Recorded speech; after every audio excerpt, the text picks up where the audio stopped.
So ayan mga migs, welcome back sa channel ko, sa biyahe ni Dins. Alright, so ngayon mga migs, ang gagawin natin ulit ay mag box splice tayo, no, ng 3 strand na tali, no. So ayan, nilagyan ko na ng tape yung dulo-dulo ng 3 strand na tali natin. Alright, no, so ganun pa rin ang kailangan natin, tape at saka cutter. Alright, so ngayon mga migs, no, bago ka mag-umpisa ng 3 strand na box splice, ganun din, hahanapin mo yung gitna, no? Gitna, yung center na strand. Yan, ito. Yan, no? Tapos, kasi may purpose yan yung center na strand yan, kung bakit laging inuuna yan, no? So, ayan, no? Ito yung center. I-curve natin ng ganyan. Ibabak natin, ibabalik natin, no? Yan, ibalik natin. So, magiging ganyan yung itsura niya, no? So meron siyang bilog yan, no? Ginawa nating bilog. So kasi kailangan natin gumawa ng crown, tinatawag nilang crown, no? Kaya ginanyan natin, no? So kinorb lang natin pabalik sa harap natin, no? Yung center na strand, yan, pa-curve lang natin ganyan. Alright, so tapos yung kabila iikot mo sa harap mo, no? Yan, no, ganyan, iikot mo lang, yan, yan, naikot mo na, no? So pag naikot mo na, yung nahuli, yung pinaka last strand, yun ang i-insert mo dyan sa may nagawa nating butas, no? So ayan, so ngayon na-insert na natin lahat, higpitan na natin. So yan na yung tinatawag nila na crown sa paggawa ng box splice. So ang purpose ng paggawa ng box splice mga migs, no, para hindi masira, no? Yan, no, para hindi masira yung dulo ng tali natin, no? So ayan, okay, so nakagawa na tayo ng crown. So ayan, no? Kung nakagawa ka na ng crown, higpitan mo lang. So ayan, yung tatlong strand, higpitan mo lang yan. Pag mahigpit na, umpisahan mo nang mag-insert, no? Ganun pa rin, 1/1, no? O ayan, kung ano yung ano niya, ganun pa rin yung ano, insert niya, 1/1. Yan, okay. So yan, dito natin i-insert yan to. Yan. Okay? So, importante lang talaga na makagawa ka ng crown para hindi masira, no? So, ayan, okay. Na-insert na natin yung unang strand. Sunod, hanapin ulit natin yung 1/1, no? Pang 1/1. Ayan. So ito, tsaka dito. Kasi 1/1 man tayo. Ayan, pasok natin yan. 1/1, insert. Okay, so isa na lang, no? Yung last 3 strand, okay? Yan, last. Hanapin ulit natin 1/1, no? Yan, no? Tingnan natin ito.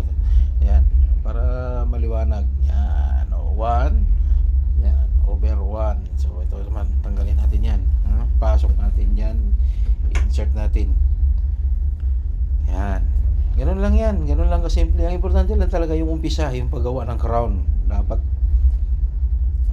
maintindihan mo yun. Madali lang pag nakagawa ka ng crown, 1/1 lang din. Sundan lang yung flow ng strand, no? So ayan, no? Ayan, nagawa na natin, no? Pagka-insert na nyo, yan na yun, no? Higpitan lang natin. So tandaan, ang pinaka kuan talaga, purpose niyan, para hindi masira yung dulo ng tali. Yung iba kasi nilalagyan lang nila ng tape, hindi man nagtatagal yan, no? So ito, magtatagal na talaga to, no? So hindi na talaga to masisira. Ayan, no? Sundan mo lang yung flow kung paano mo inumpisahan, ganun lang hanggang sa matapos, hanggang sa maubos yung mga strand, may pasok mo lahat, no? Yan, no?